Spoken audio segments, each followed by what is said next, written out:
그들이 가버나움에 들어가니라.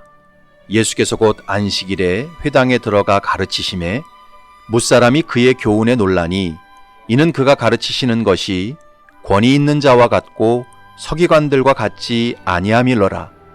마침 그들의 회당에 더러운 귀신 들린 사람이 있어 소리질러 이르되 나사렛 예수여, 우리가 당신과 무슨 상관이 있나이까? 우리를 멸하러 왔나이까? 나는 당신이 누구인 줄 아노니 하나님의 거룩한 자니이다. 예수께서 꾸짖어 이르시되 잠잠하고 그 사람에게서 나오라 하시니 더러운 귀신이 그 사람에게 경련을 일으키고 큰 소리를 지르며 나오는지라. 다 놀라 서로 물어 이르되 이는 어찌미냐? 권위 있는 새 교훈이로다. 더러운 귀신들에게 명한즉 순종하는도다 하더라. 예수의 소문이 곧 온 갈릴리 사방에 퍼지더라. 아멘.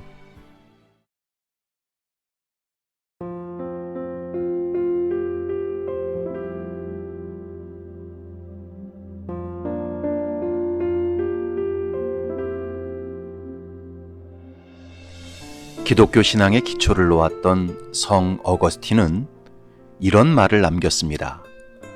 악은 선의 결핍이다.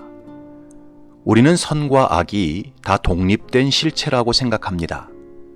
그러나 절대 그렇지 않습니다. 이 세상은 선하신 하나님께서 창조하셨습니다. 그래서 창세기에 보면 하나님께서 세상을 창조하실 때마다 보시기에 좋았다라고 말씀하셨습니다. 그러므로 선은 태초부터, 아니 영원전부터 하나님과 함께 있었던 분명한 실체였습니다. 하지만 악은 하나님을 등지고 떠나는 순간 파생된 부산물에 불과합니다. 악은 그 자체로 실체가 아닙니다. 하나님을 대적하고 등지고 떠나갈 때 생겨나는 일시적인 허상에 불과합니다. 이것을 우리는 태양과 지구의 관계를 통해 구체적으로 설명할 수 있습니다. 태양은 항상 빛과 열기로 충만한 실체입니다. 그 빛과 열기로 지구 안에 있는 모든 생명체를 살리지요. 그렇다면 지구 안의 어둠과 추위는 어떻게 해서 생겨나는 것입니까? 지구가 빛과 열기로 충만한 태양을 등지고 태양과 멀어질 때 생겨납니다. 어둠과 추위는 그 자체로 실체가 아니고 빛과 열기가 결핍될 때 생겨나는 부산물에 불과합니다. 그런데 이것은 선과 악도 마찬가지입니다. 선은 하나님 안에 있는 영원한 실체이지만 악은 선하신 하나님을 등지고 떠나갈 때 생겨나는 부산물에 불과합니다. 그래서 악과 싸우고 어둠과 추위와 싸우는 것은 실체와 싸우는 게 아닙니다. 그것은 부산물과 싸우는 것이고 실체가 아닌 허상과 싸우는 것입니다. 따라서 우리의 삶이 선으로 충만해지려면 허상인 악과 싸우는 데 집중하기보다는 오히려 실체인 선을 추구하고 선을 가까이 해야 합니다. 나의 죄와 잘못과 연약함에 집중하고 그것을 고치기 위해 애를 쓰고 투쟁하기보다는 선과 의와 능력의 실체이신 예수님을 가까이 하고 하나님의 말씀으로 충만해져야 합니다. 그러면 자연스럽게 나의 죄와 잘못과 연약함은 예수 그리스도 안에서 떠나가고 벗어집니다. 오늘 본문에서도 그 사실을 분명하게 보여주고 있습니다. 예수님께서 가버나움에 있는 한 회당에 들어가셨습니다. 예수님은 그 회당에 들어가셔서 귀신을 향해 그 어떤 축사의 말이나 행동도 하지 않으셨습니다. 그저 회당 안으로 들어가셔서 하나님의 말씀을 가르치셨을 뿐입니다. 그러자 그 회당 안에 숨어있던 귀신들이 난리가 났습니다. 어떤 사람 속에 들어가 있었던 귀신들이 엄청난 충격과 고통을 받았지요. 그래서 스스로 자신의 실체를 드러내고 자신의 괴로움을 나타내었습니다. 23절부터 26절을 보면 마침 그들의 회당에 더러운 귀신 들린 사람이 있어 소리질러 이르되 나사렛 예수여, 우리가 당신과 무슨 상관이 있나이까? 우리를 멸하러 왔나이까? 나는 당신이 누구인 줄 아노니 하나님의 거룩한 자니이다.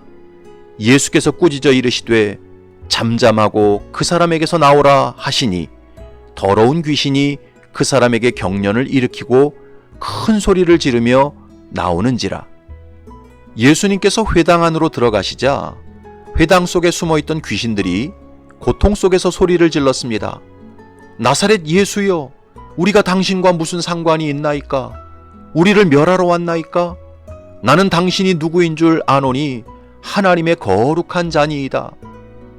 귀신들은 예수님의 임재 앞에서 그 세력이 완전히 위축되었고 예수님의 말씀 한마디에 맥도 못 추고 숨어있던 그 사람에게서 쫓겨나왔습니다. 여러분, 이런 현상이 일어난 이유가 무엇입니까? 그것은 예수님께서 하나님의 아들이셨기 때문입니다. 예수님께서 선과 빛으로 충만한 실체셨기 때문입니다. 그래서 허상인 악과 어둠에 속한 귀신들이 예수님 앞에서 저절로 드러나고 괴로워하다가 쫓겨난 것입니다. 이런 복음서의 기록을 통해서 우리는 예수님만이 선을 회복하는 길이고 빛을 회복하는 길이며 모든 저주에서 풀려나는 능력임을 깨달아야 합니다. 내 안에 반복되는 죄의 문제가 해결되려면 결국 예수님께서 내 안에 들어오셔야 합니다. 그러면 죄의 질긴 사슬은 자연스럽게 끊어집니다. 내 안에 깊은 우울증과 불안이 해결되려면 역시 예수님께서 내 안에 들어오셔야 합니다. 그러면 깊고 깊은 그 우울증과 불안은 자연스럽게 소멸됩니다. 내 삶에 역사하는 귀신의 역사와 저주가 떠나가려면 역시 예수님께서 내 삶에 들어오셔야 합니다. 그러면 악한 귀신의 역사와 저주는 한 길로 왔다가 7길로 떠나갑니다. 단순히 교회 출석하고 종교 생활하고 봉사활동한다고 내 삶에서 마귀와 어둠의 역사가 물러가는 게 아닙니다. 오직 내 안에 예수님께서 왕으로 임재하시고 내 삶의 주인으로 좌정하실 때 온갖 마귀와 어둠의 역사가 물러갑니다. 영국의 고전 문학가 중에 윌리엄 카우퍼라는 사람이 있었습니다. 이 사람은 6살 때 어머니를 잃고 그 충격으로 깊은 우울증에 빠졌습니다. 그래서 여러 번 자살을 시도했지요. 한 번은 안개가 자욱한 날 테임즈강에 투신하려고 마차를 탔습니다. 금방 도착할 줄 알았는데 1시간이 넘도록 마차는 테임즈강에 도착하지 못했습니다. 나중에 마차에서 내려보니까 자기 집 대문 앞이었습니다.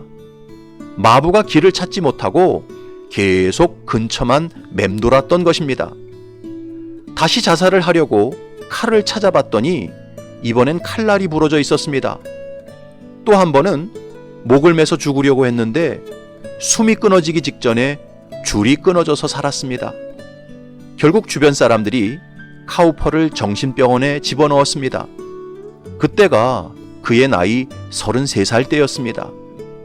정신병원에서 카우퍼는 우연치 않게 성경을 읽다가 로마서 3장 25절의 말씀을 읽게 되었습니다.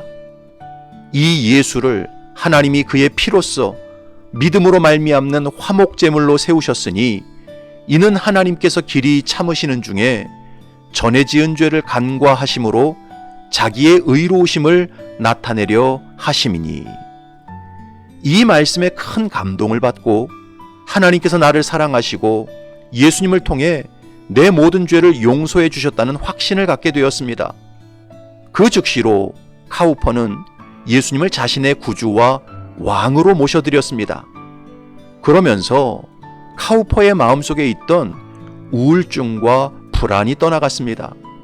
알 수 없는 기쁨이 샘솟기 시작했지요.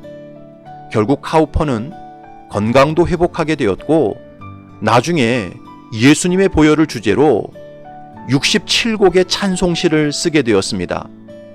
그 대표적인 찬송시가 찬송가 258장 샘물과 같은 보혈은 이라는 찬양입니다. 샘물과 같은 보혈은 주님의 피로다. 보혈의 죄를 씻으면 정하게 되겠네. 정하게 되겠네. 정하게 되겠네. 보혈의 죄를 씻으면 정하게 되겠네. 사랑하는 성도 여러분, 인생에 불어닥친 죄와 어둠과 저주는 내가 노력하고 애를 쓴다고 해서 해결되는 게 아닙니다. 오직 속죄양이신 예수님, 빛이신 예수님, 생명과 능력의 실체이신 예수님이 내 안에 들어오실 때 떠나가고 해결됩니다.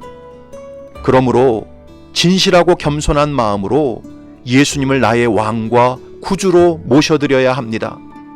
오직 예수님만 바라보고 예수님만 의지하고 예수님께로 더 가까이 나아가야 합니다. 그럴 때 빛 앞에서 어둠이 순식간에 물러가듯 저와 여러분의 인생에 드리워진 죄악과 어둠과 저주가 순식간에 떠나갑니다. 바라기는 저와 여러분들이 빛과 생명과 능력의 실체이신 예수님을 온전히 내 안에 모셔드리시기 바랍니다.